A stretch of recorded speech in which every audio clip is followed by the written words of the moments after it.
जय हिंद बच्चों।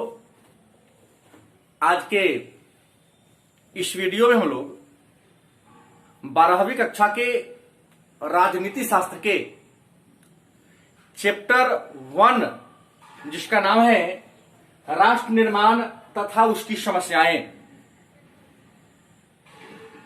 के बचे हुए टॉपिक के बारे में चर्चा करेंगे, क्योंकि कल के वीडियो में हमने पाठ 1 के ही बारे में चर्चा किया था। उसके बचे हुए जो प्रमुख तथ्य हैं, बिंदु हैं, उसी पर चर्चा करेंगे। तो आइए इस क्रम में हम सबसे पहले हमारे चर्चा का जो सबसे पहला मुद्दा होगा, पहला टॉपिक होगा, उसका नाम होगा कश्मीर समस्या। जैसा कि हमने कल कहा था, देशी रियासतों के पुनर्गठन या विलय के प्रश्न पर कि 1947 के स्वतंत्रता अधिनियम में कहा गया कि जो भी देशी रियासत चाहे अपनी इच्छा से भारतीय संघ में मिले, पाकिस्तान के साथ चला जाए या स्वतंत्र रहे। उसी में कश्मीर भी भारत के उत्तर पश्चिम सीमा पर बसा हुआ एक बहुत बड़ा देशी रियासत था। यहां के राजा भारत की आजादी के समय हरि सिंह थे, जिन्होंने तीसरा विकल्प को चुना था कि ना तो हम पाकिस्तान के साथ जाएंगे, न भारतीय संघ में मिलेंगे, बल्कि हम जम्मू कश्मीर को एक स्वतंत्र राज्य के रूप में बनाए रखना चाहेंगे। हालांकि देशी रियासतों के विलय का जिम्मा सरदार वल्लभ भाई पटेल के ऊपर था। सरदार वल्लभ भाई पटेल के आग्रह के अनुसार लगभग 562 में से अधिकांश देशी रियासतों ने अपने आप को भारतीय संघ में विलय कर लिया या पाकिस्तान में चला गया। लेकिन जम्मू कश्मीर के राजा हरि सिंह ने सरदार वल्लभ भाई पटेल के लाख कोशिश, लाख प्रयास के बाद भी अपने आप को भारतीय संघ में विलय करने या पाकिस्तान में जाने से मना कर दिया। लेकिन इस परिस्थिति का फायदा, क्योंकि जम्मू कश्मीर भारतीय संघ का अंग नहीं बना, तो इस परिस्थिति का फायदा पाकिस्तान ने उठाया और पाकिस्तान ने 1947 ईस्वी में ही, सितंबर 1947 में ही पाकिस्तान ने जम्मू कश्मीर पर हमला बोल दिया और जम्मू कश्मीर के लगभग 1/3 भूभाग को अपने कब्जा में कर लिया। जम्मू कश्मीर के राजा हरि सिंह को यह लगा कि शायद हम अपने रियासत की रक्षा करने में सक्षम नहीं है, तो जम्मू कश्मीर के राजा हरि सिंह ने 26 अक्टूबर 1947 ईस्वी को विलय पत्र पर हस्ताक्षर करके जम्मू कश्मीर को भारतीय संघ में विलय करने की घोषणा कर दी। जम्मू कश्मीर का जब भारतीय संघ में विलय हो गया तो 1947 में भारत और पाकिस्तान के बीच घमासान युद्ध हुआ। हालांकि इस युद्ध को शांत कराने के लिए भारत के पहले प्रधानमंत्री पंडित जवाहरलाल नेहरू संयुक्त राष्ट्र संघ में गए। संयुक्त राष्ट्र संघ ने सुरक्षा परिषद के तत्वाधान में जम्मू कश्मीर में शांति व्यवस्था को बहाल कराने का प्रयास किया और सुरक्षा परिषद के नेतृत्व में ही पाकिस्तान और भारत के बीच 1947 में जो युद्ध हुआ, कश्मीर के प्रश्न पर युद्ध विराम हो गया।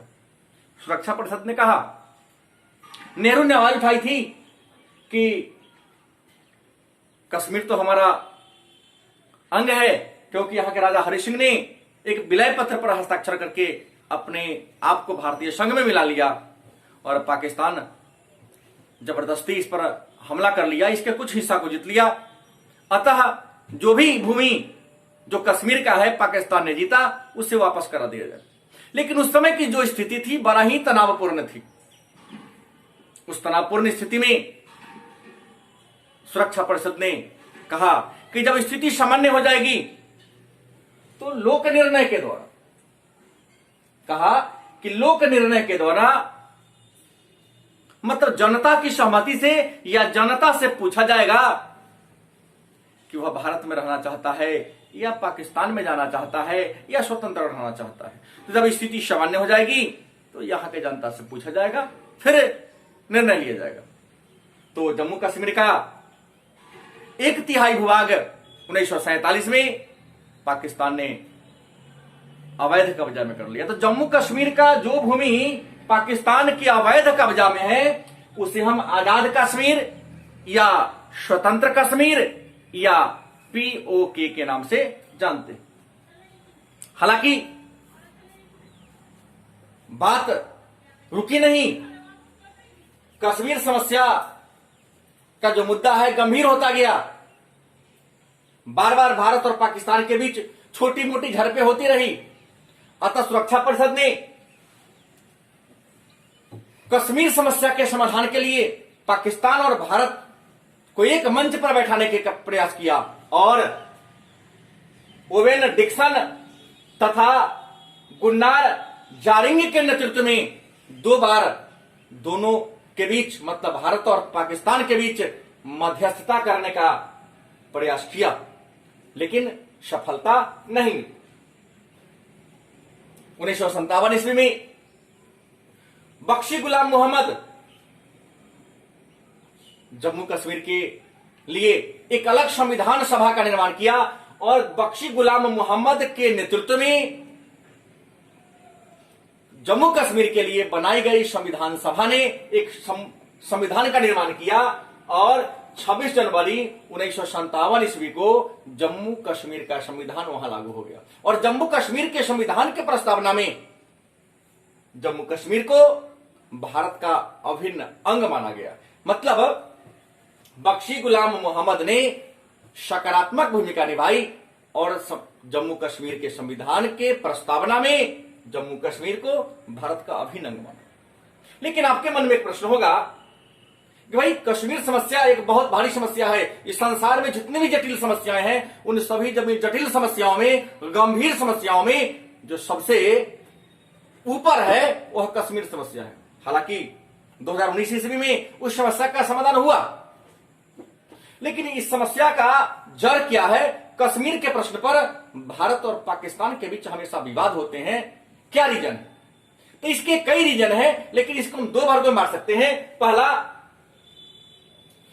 भारत का तर्क है। भारत का कहना है कि जम्मू कश्मीर का जब संविधान बना तो उसके प्रस्तावना में स्पष्ट कह दिया गया कि जम्मू कश्मीर भारत का अभिन्न अंग है। तो फिर जम्मू कश्मीर का 1/3 भाग पर पाकिस्तान कब्जा क्यों जमाए हुआ? मतलब कश्मीर के संविधान में कश्मीर को भारत का अंग माना गया, 1/3 भाग पर पाकिस्तान का कब्जा क्यों? यह भारत का तर्क है। पाकिस्तान का तर्क है कि जम्मू कश्मीर का भारत में विलय ही अवैध है। पाकिस्तान का तर्क है कि जम्मू कश्मीर का 26 अक्टूबर 1947 को जो भारत में विलय किया गया, जो भारत में मिलाया गया, वह विलय उचित नहीं, अवैध है। क्योंकि किसी भी रियासत को दूसरी रियासत में मिलाने का अधिकार वहां की प्रजा को है, राजा को नहीं है। और हरि सिंह ने तो सहमति पत्र पर हस्ताक्षर करके भारतीय संघ में मिला दिया, अपनी प्रजा से, अपनी मंत्रिपरिषद से पूछा भी नहीं। केवल एक व्यक्ति के द्वारा किसी रियासत को दूसरी रियासत में मिलाया नहीं जा सकता। दूसरी बात, पाकिस्तान का तर्क है कि जब सुरक्षा परिषद ने कह दिया कि रेफरेंडम मतलब लोक निर्णय के द्वारा, जनता की सहमति के द्वारा जनता से मतदान करा लिया जाए कि जम्मू कश्मीर किसके साथ रहना चाहता है, तो लोक निर्णय होना चाहिए। जबकि भारत का तर्क है कि जम्मू कश्मीर जब भारत का अभिन्न अंग है, उसका संविधान कहता है कश्मीर का कि जम्मू कश्मीर भारत का अभिन्न अंग है, तो हम क्यों पूछे जो ऑलरेडी हमारा है। हालांकि पाकिस्तान का तीसरा तर्क है कि पाकिस्तान चाहता है कि अमेरिका की सहायता से, अमेरिका के नेतृत्व में कश्मीर समस्या का समाधान हो। लेकिन आपको बता दें, भारत और पाकिस्तान के बीच हालांकि कई बार युद्ध हुए हैं, लेकिन 1971 के युद्ध के बाद 1972 में भारत और पाकिस्तान के बीच एक समझौता हुआ जिसे शिमला समझौता कहते हैं। शिमला समझौता में बहुत सारी बातें हुई थी, लेकिन एक बात कहा गया था, भारत ने रखा था श्रीमती इंदिरा गांधी ने, कि हमारे माने भारत और पाकिस्तान के बीच यदि किसी प्रकार का विवाद होता है तो उस विवाद के समाधान के लिए हम तीसरे पक्ष की बात को नहीं मानेंगे या तीसरा पक्ष को हम लोग बीच में नहीं लाएंगे। तो भारत शिमला समझौता का हवाला देकर कहता है कि हम तीसरे पक्ष की मध्यस्थता को स्वीकार नहीं करेंगे। मतलब पाकिस्तान का कहना है कि अमेरिका की सहायता से कश्मीर समस्या का समाधान हो, लेकिन भारत कहता है कि नहीं, हम तीसरे पक्ष की बात को नहीं मानेंगे। तो यह विवाद का कारण है। और हालांकि भारतीय जनता पार्टी, जिसका गठन 6 अप्रैल 1980 ईस्वी को माननीय अटल बिहारी वाजपेयी के द्वारा किया गया, भूतपूर्व प्रधानमंत्री, उन्होंने अपने भारतीय जनता पार्टी के मैनिफेस्टो में बहुत सारे बातें कही थी, लेकिन 3 बातें मुख्य था। पहला कि जम्मू कश्मीर से धारा 370 और 35A को समाप्त करेंगे। दूसरा, संपूर्ण देश में समान नागरिक संहिता मतलब अनुच्छेद 44 को सक्रिय कर देंगे। और तीसरा, अयोध्या में राम मंदिर का निर्माण करेंगे। तो भारतीय जनता पार्टी ने अपने पहले शर्तों को पूरा करते हुए जनता के सामने जो वादा किया था, उस वादा को पूरा करने के लिए 5 अगस्त 2019 ईस्वी को एनडीए की सरकार ने, मतलब भारतीय जनता पार्टी के नेतृत्व में जो एनडीए की सरकार बनी है, नरेंद्र मोदी की सरकार बनी है, उन्होंने जम्मू कश्मीर से अनुच्छेद 370 और 35A को समाप्त कर दिया। मन में प्रश्न होगा कि अनुच्छेद 370 क्या है? तो अनुच्छेद 370 के द्वारा जम्मू कश्मीर राज्य को विशेष राज्य का दर्जा दिया गया है, और विशेष राज्य का दर्जा मिलने पर उस राज्य के कुल खर्च का 90% खर्च सहायता केंद्र सरकार के द्वारा दिया जाता है, और मात्र 10% राशि ही उस राज्य सरकार के द्वारा व्यवस्था करना होता है। मतलब उस राज्य के कुल खर्च का 90% खर्च भारत सरकार के द्वारा भरपाई किया जाता है। तो अनुच्छेद 370 को जम्मू कश्मीर से समाप्त कर दिया गया, जिसके द्वारा उसे विशेष राज्य का दर्जा प्राप्त था। तो 370 के द्वारा विशेष राज्य का प्राप्त दर्जा को समाप्त कर दिया गया। दूसरा, अनुच्छेद 35A को खत्म कर दिया गया। मन में प्रश्न होगा कि अनुच्छेद 35A है क्या? तो आपको बता दें, अनुच्छेद 35A के तहत कोई भी बाहरी व्यक्ति, लिखा है कि अनुच्छेद 35A के तहत कोई भी बाहरी व्यक्ति या भारत के किसी अन्य राज्य का व्यक्ति जम्मू कश्मीर में जमीन नहीं खरीद सकता है, वहां अस्थायी रूप से बस नहीं सकता है, और वहां की लड़की से विवाह नहीं कर सकता। इस तरह से जम्मू कश्मीर से धारा 370 को 5 अगस्त 2019 ईस्वी में समाप्त करके जम्मू कश्मीर को राज्य का दर्जा संविधान के अनुच्छेद 3 के तहत जम्मू कश्मीर को राज्य की श्रेणी से हटा दिया गया, और जम्मू कश्मीर को 2 केंद्र शासित प्रदेशों में बांट दिया गया। एक का नाम था जम्मू कश्मीर और दूसरे का नाम था लद्दाख। तो ये था कश्मीर समस्या, जो समाधान हो गई है। अगला हैदराबाद का विलय। आजादी के समय अनेक सारी देशी रियासतें थी, लेकिन उसमें हैदराबाद भी एक देशी रियासत था। हैदराबाद जो वर्तमान समय में महाराष्ट्र, कर्नाटक और आंध्र प्रदेश के क्षेत्र में पड़ते हैं। हैदराबाद के जो शासक थे उन्हें निजाम कहा जाता था, जो मुस्लिम थे, और हैदराबाद की जो जनता थी अधिकांश हिंदू थी, और राजा क्या थे? मुसलमान थे। निजाम यह चाहता था कि हैदराबाद जहां है वहीं रहे, मतलब महाराष्ट्र, कर्नाटक और आंध्र प्रदेश में ही रहे, लेकिन निजाम चाहता था कि रहे भारत की भौगोलिक सीमा में, लेकिन सपोर्ट करे, समर्थन करे पाकिस्तान का। निजाम के इस निर्णय को सुनकर हैदराबाद की हिंदू जनता ने निजाम के प्रति विद्रोह कर दिया। निजाम ने अपने विद्रोही जनता को दंडित करने के लिए एक अर्धसैनिक बल का गठन किया। उस अर्धसैनिक बल को रजाकार कहते हैं। स्थिति दबाडोल हो गई, तो भारत सरकार ने सरदार वल्लभ भाई पटेल के नेतृत्व में पुलिस कार्रवाई के द्वारा सितंबर 1948 ईस्वी में हैदराबाद पर आक्रमण किया। निजाम की सेना को अपने नियंत्रण में ले लिया। इस तरह से पुलिस कार्रवाई के द्वारा सितंबर 1948 को हैदराबाद जो देशी रियासत था भारतीय संघ में विलय हो गया। दूसरा मणिपुर की बात करते हैं तो मणिपुर जो पूर्वोत्तर में था, मणिपुर भारत का पहला राज्य है जहां 1948 ईस्वी में पहली बार वयस्क मताधिकार कराया गया था। मतलब भारत का पहला राज्य जहां 1948 ईस्वी में वयस्क मताधिकार के आधार पर चुनाव कराया गया था तो था मणिपुर। मणिपुर में 1948 में चुनाव किया गया और महाराजा बोधचंद्र सिंह के द्वारा वहां पर संवैधानिक राजतंत्र की स्थापना की गई। हालांकि मणिपुर में अनेक सारी राजनीतिक पार्टियां थी। भारत सरकार ने बोधचंद्र पर दबाव डाला कि आप अपने रियासत को भारतीय संघ में विलय करें। उस दबाव में आकर के मणिपुर के राजा बोधचंद्र सिंह ने अपने आप को भारतीय संघ में क्या कर दिया, विलय कर दिया। हालांकि वहां की जो अन्य पार्टियां थी जब मणिपुर को भारतीय संघ में मिलाने का क्या किया, विरोध किया, लेकिन इंस्ट्रूमेंट ऑफ एक्सेशन कानून के तहत भारत सरकार ने बोधचंद्र पर दबाव डाल करके मणिपुर को भारतीय संघ में 1948 में विलय कर लिया। अगला प्रश्न, भाषा की राजनीति क्या है? भाषा क्या है? तो लोग अपने विचारों को, अपनी भावनाओं को दूसरों के सामने जो व्यक्त करता है, जिसके माध्यम से व्यक्त करता है, उस माध्यम को हम भाषा कहते हैं। अपने विचारों को दूसरों के सामने रखने की जो इकाई है, वैसी मूल इकाई को हम भाषा कहते हैं। भाषा लिखित भी हो सकती है, भाषा मौखिक भी हो सकती है। हर देश का, हर व्यक्ति का, देश, हर प्राणी का अपना एक भाषा होता है। जिस देश का अपना भाषा नहीं होता है, उस देश की सरकार अपने देश की पहचान को बनाए रखने के लिए एक राष्ट्रभाषा का निर्माण करती है। जब भारत आजाद हुआ तो भारत के सामने भी यह समस्या आई कि भारत का राष्ट्रभाषा क्या हो।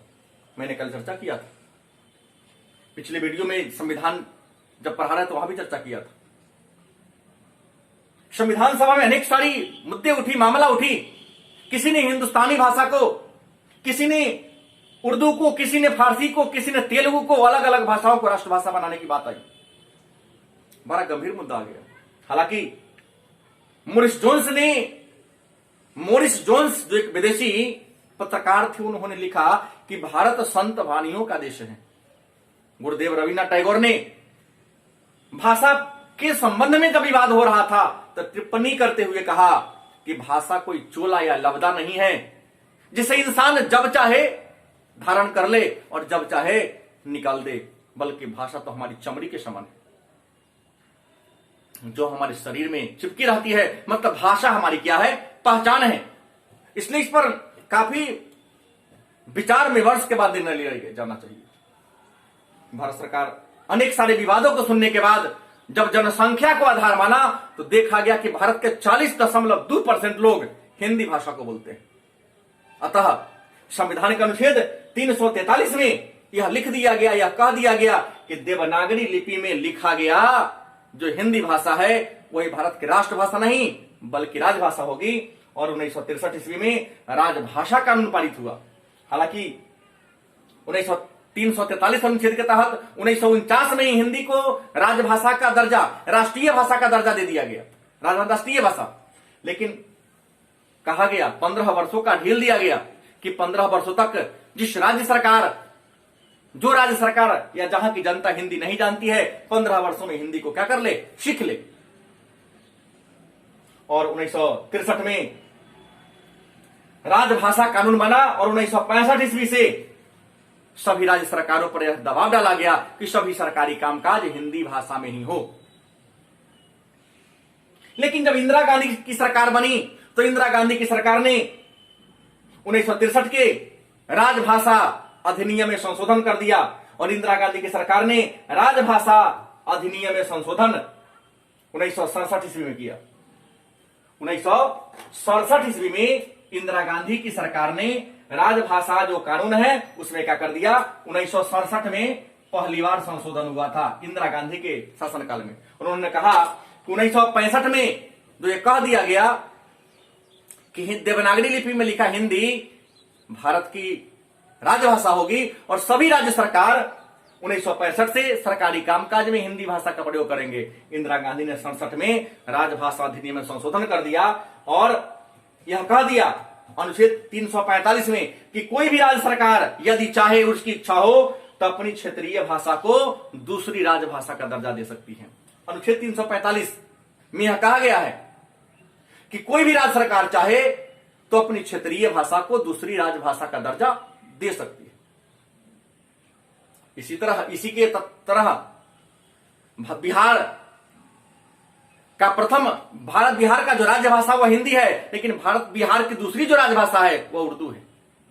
उत्तर प्रदेश की भी जो दूसरी राजभाषा है वह उर्दू ही है। और भारत की जो राजभाषा है वह हिंदी है, लेकिन भारत की दूसरी भाषा संस्कृत है। तो ये भाषा के सभी समाधान हो गई। और दो महत्वपूर्ण बातें जान लीजिए कि 1956 ईस्वी में फ्रांस की सरकार ने अपना 5 छोटा छोटा राज्य भारत सरकार को सौंप दिया और भारत को अपनी दास्ता से मुक्त कर दिया। मतलब फ्रांस ने भारत को कब छोड़ा? पूर्णतः 1956 में। और फ्रांस के कब्जा में कौन कौन था? तो पांडिचेरी, यनम, कराईकेल, माहे और चंद्रनगर। मैंने 56 में 5 भूभाग को फ्रांस की सरकार ने भारत सरकार को सौंप दिया। भारत सरकार ने क्या किया? पांडिचेरी को एक केंद्र शासित प्रदेश का दर्जा दे दिया, यनम और कराईकेल को मद्रास राज्य में मिला दिया, मद्रास को आज हम चेन्नई कहते हैं, माहे को केरल में मिला दिया और चंद्रनगर को पश्चिम बंगाल में मिला दिया। दूसरी बात, 1961 ईस्वी में भारत सरकार ने क्या देखा कि आज भी पुर्तगालियों का हमारे भारत के कुछ भूभाग पर कब्जा है। तो 1961 ईस्वी में भारत सरकार ने सैनिक कार्रवाई के द्वारा पुर्तगालियों से गोवा, दमन और दीव को क्या करा लिया? मुक्त करा लिया। मतलब भारत सरकार ने पुर्तगालियों के कब्जा से गोवा तथा दमन और दीव को मुक्त कराया 1961 में सैनिक कार्रवाई के द्वारा। तो कल के वीडियो में हम लोग राजनीति शास्त्र चैप्टर नंबर 2 पर चर्चा करेंगे। धन्यवाद।